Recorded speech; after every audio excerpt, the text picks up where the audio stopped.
All right, welcome back to Essential Cocktails, everybody. Today we're going to be talking about sweeteners. So when you think of cocktails, there are actually many different ways of sweetening cocktails. And what we're going to do today is talk through some of my absolute favorite ways to do this and the power that this holds. So whenever you see a sugar syrup in a recipe, you can actually substitute in pretty much any of these options we're going to talk about today. And we're going to start with talking about different sugars, followed by flavored syrups, and followed by some other alternatives you could choose, which are going to really give you the power to level up your drinks. So without further ado, let's get started.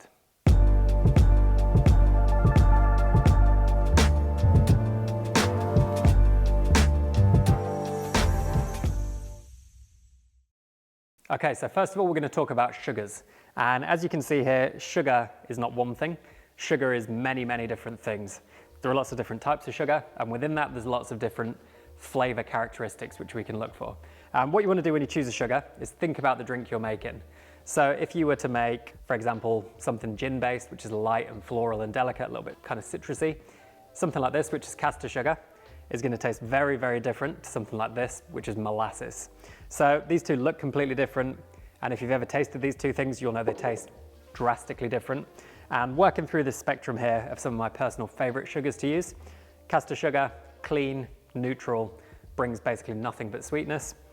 Golden castor sugar has a little bit more richness coming through, but only like a very light caramel, kind of really still quite delicate and light like a castor sugar.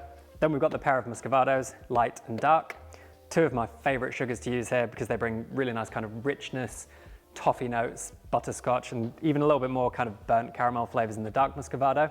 And then as we move into our molasses, very rich, very heavy, almost kind of bittersweet with that burnt caramel and kind of cinder toffee kind of flavors. So very different. And as you move through the spectrum, you get more intensity and more kind of impact on the final drink. And then we've got things like coconut sugar, which although it's made from coconut, doesn't really taste like coconut. It's more kind of malty and biscuity, but you can pair this with coconutty flavors, tropical flavors, tiki flavors, and it brings a nice storytelling element using the same kind of base ingredient as a lot of the other ingredients in the drink, particularly coconut. So when we look at these sugars, one thing you can do is pair your sugar to your spirit, and then you're going to really change the flavor profile of the drink. So if we take a mojito with castor sugar and a kind of white rum, a very light rum, is going to taste very different to a mojito made with, let's say, light muscovado sugar, and then maybe an aged rum, maybe around about an 8-year, versus a dark mojito made with something like a dark muscovado sugar or a molasses, then maybe a Gosling's Black Seal rum. These are going to be drastically different drinks. The mint, the sweet and sour will be common, but the actual flavor profile will be worlds apart. So even within a very similar template, you can get drastically different drinks, and that's the power of this approach. So when you've chosen the sugar you want to showcase, you need to make a sugar syrup. And there are a few different ways of doing this. You could make a 1-to-1 sugar syrup, also known as a simple syrup, which is as simple as it sounds, equal parts sugar and water.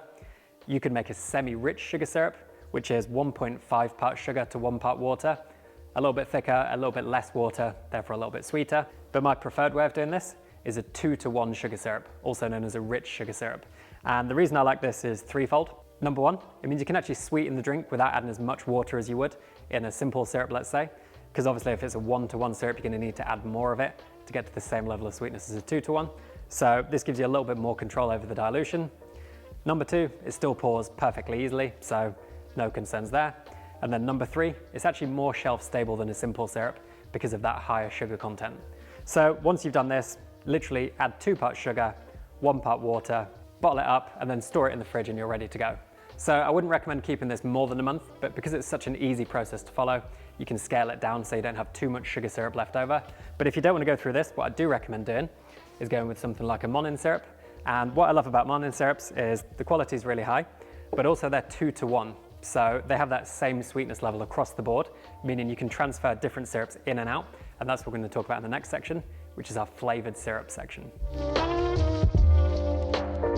So when it comes to flavored syrups, you've got two options. Number one, you can make your homemade syrups by infusing fruits, spices, herbs into the sugar syrup, and that's really effective. But because we're focusing on kind of commercially available, high quality syrups, which are easy to execute over and over again, we're going to be looking at Monin syrups for this course. So 3 of my favorites are vanilla, coconut, and orgeat.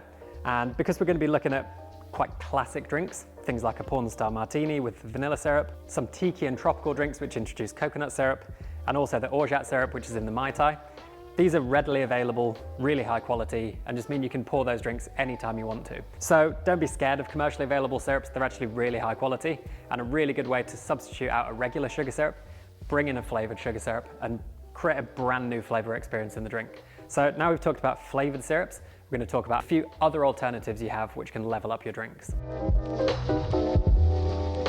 So now I've touched upon a few different sugars you can use and also some flavored syrups. I just want to talk about a couple of options we have which can slightly change the dynamic of some drinks and give you something different again. So the most obvious would be honey, which you'll find in a penicillin, a hot toddy, but you can also bring this into a lot of whiskey-based drinks, any kind of warming drinks, even some summery drinks work really nicely with this. And I do recommend bringing this down with a little bit of water, just so it's more pourable. And actually with all of these, you can introduce water to get the same level of sweetness you would from a 2-to-1 sugar syrup. So I do recommend experimenting with that. Something like maple syrup probably won't need bringing down because it's already quite pourable. Agave, perhaps not because it's still quite thin. Date syrup will definitely need bringing down with water. And then golden syrup and treacle 100% will do because they're super thick, rich and heavy. So you can again substitute all of these in where you'd see sugar syrup and bring something completely different to your drinks. Agave in particular is really exciting. This pairs really well with tequila, with mezcal. You'll find this in a Tommy's Margarita, a picante.